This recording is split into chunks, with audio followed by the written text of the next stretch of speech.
the tremendous support of the auxiliary. Congratulations.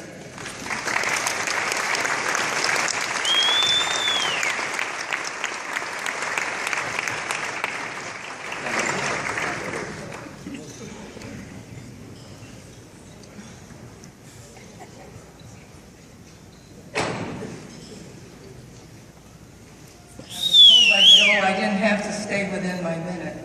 So, the first thing I wanted to say is how humble and honored I am to receive this. And for a lot of you, I arrived in Hartford in 1955. So that kind of tells you I've been in the medical arena for quite some time in the Hartford area, which I consider home. I left to have my son in 1965, assuming I'd never come back to work. But my husband on New Year's Eve 1967 prayed and begged me to make a New Year's resolution that I'd go back to work. He said, I love being a mother, but I love being a nurse better. So with that, I came to a new organization called University of Connecticut. I thought I was going to be in stores because we lived in Tolland, and I thought, oh great, it's going to be an easy commute. Found I got interviewed at the Prudential Insurance Company downtown Hartford, and that I was going to spend the first year of my career at a place called McCook Hospital.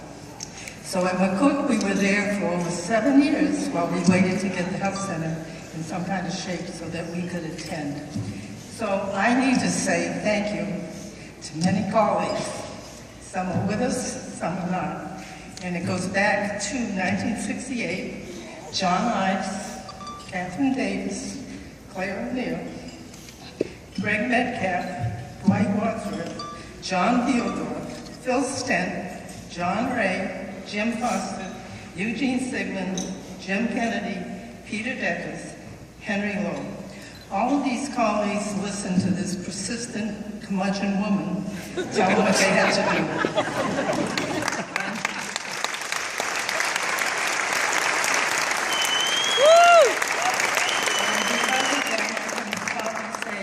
What you see going on campus started with this little group and little band of people. But along with this, in 1969, we established the auxiliary. And we were started through the foundation. And I can tell you today, they still work as hard as they did in 1969. As you walk around campus, you'll see all the effects from creative childcare to the art on the walls to the neonatal program that we had for 36 years and what we did with the first neonatal vans and taking care of our babies. But also I have to thank my wonderful family and my daughter-in-law, who's really my daughter, and most of all my son, my friend, and biggest supporter. Thank you.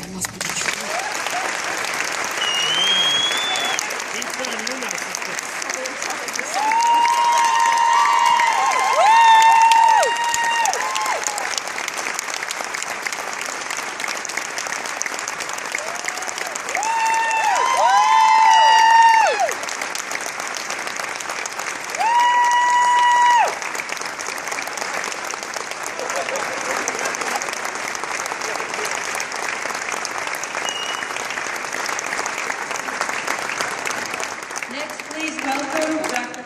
Salmon.